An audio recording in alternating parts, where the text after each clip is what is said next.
Ada seorang ibu yang mengucapkan selamat ulang tahun anakku.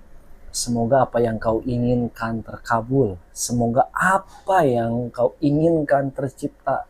Dan semoga apa yang kau cita-citakan semuanya tercapai.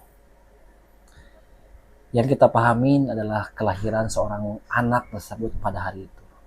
Tetapi yang kita tidak tahu, ada seorang yang berjuang mempertaruhkan nyawanya untuk kelahiran tersebut.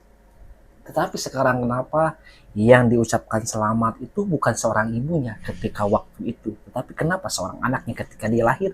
Selamat ulang tahun ya ade, selamat ulang tahun ya mama. Semuanya ketika ulang tahun kenapa nggak bilang gini, mah terima kasih banyak ya, ini kelahiranku, kau yang telah berjuang demiku, kau telah yang berkorban demi diriku sehingga aku bisa seperti ini, dan engkau telah merawatku sampai saya sebesar ini. Kenapa nggak seperti itu?